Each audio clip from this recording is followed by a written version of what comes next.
तुम्हारा सबसे बड़ा दुश्मन कोई और नहीं, तुम्हारा अपना मन है। हम अक्सर सोचते हैं कि हमारी परेशानियों की वजह बाहर की दुनिया है, लेकिन सच ये है, सबसे बड़ी लड़ाई हमारे अंदर चल रही होती है। अर्जुन भी किसी और से नहीं, अपने ही मन से हार रहा था। कभी डर, कभी मोह, कभी रिश्तों का बोझ, ये सब उसके मन में ही था। तभी ही था मनुष्य ने उसे समझाया, मनुष्य का मन ही उसका मित्र है और वही उसका सबसे बड़ा शत्रु भी। अगर तुम अपने मन को नियंत्रित कर लेते हो तो कोई भी परिस्थिति तुम्हें हरा नहीं सकती, लेकिन अगर तुम अपने मन के गुलाम बन गए तो छोटी सी समस्या भी तुम्हें तोड़ देगी। अब सवाल ये है, क्या हम अपने मन को कंट्रोल कर रहे हैं? आपका मन आपका दोस्त है या दुश्मन? कमेंट में जरूर बताना। मन को कंट्रोल करना इतना मुश्किल क्यों लगता है और इसे आसान कैसे बनाएं? हम सब जानते हैं कि हमें क्या करना चाहिए, लेकिन हमारा मन हमें वही करने नहीं देता। कभी आलस, कभी डर, कभी डिस्ट्रैक्शन। ठीक वैसे ही जैसे अर्जुन का मन उसे युद्ध से रोक रहा था। तभी श्री कृष्ण ने उसे एक सरल रास्ता बताया। अर्जुन अब काफी कुछ समझ चुका था, लेकिन उसके मन में एक आखिरी शंका अभी भी बाकी थी।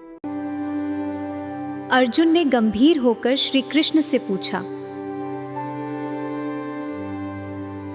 हे प्रभु, अगर कोई व्यक्ति कोशिश तो करता है लेकिन बीच में ही हार मान ले तो उसका क्या होगा? अर्जुन के मन में डर था, क्या वो सब कुछ खो देगा? ना दुनिया का रहेगा, ना ही भगवान का।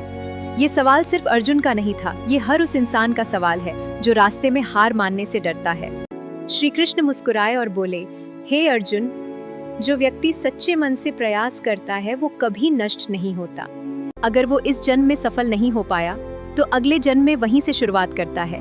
ये सुनकर अर्जुन के चेहरे पर पहली बार पूरी शांति दिखाई दी। अब उसे समझ आ गया था, सच्ची कोशिश कभी व्यर्थ नहीं जाती, हर प्रयास हमें आगे ही ले जाता है।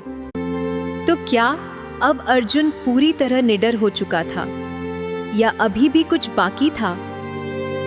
अर्जुन की शंका अब दूर हो चुकी थी, लेकिन श्री कृष्ण अब उसे गीता का सबसे गहरा ज्ञान देने वाले थे। कुरुक्षेत्र के बीच खड़े अर्जुन अब पूरी तरह ध्यान से सुन रहे थे। कृष्ण बोले, हे अर्जुन, जब जब इस संसार में अधर्म बढ़ता है और धर्म कमजोर पड़ता है, तब तब मैं स्वयं जन्म लेता हूँ, धर्म की रक्षा करने के लिए और अधर्म का नाश करने के लिए। ये शब्द सुनते ही अर्जुन के मन में एक अलग ही शक्ति जाग उठी। अब उसे समझ आ गया था, ये युद्ध सिर्फ उसका नहीं है, ये धर्म और अधर्म के बीच की लड़ाई है। कृष्ण ने आगे कहा, जो व्यक्ति मुझे सच्चे मन से भजता है और अपने कर्म मुझे समर्पित करता है, वो हर बंधन से मुक्त हो जाता है। अब अर्जुन के अंदर का डर पूरी तरह समाप्त हो चुका था। हमारी आंखें अब एक ही बात पर टिकी हैं, अपने कर्तव्य के पवित्र मार्ग का पालन करना। तो क्या अब अर्जुन पूरी तरह तैयार था या श्री कृष्ण अभी भी उसे कुछ और सिखाने वाले थे? अब जानेंगे अगले भाग में। जय श्री कृष्ण।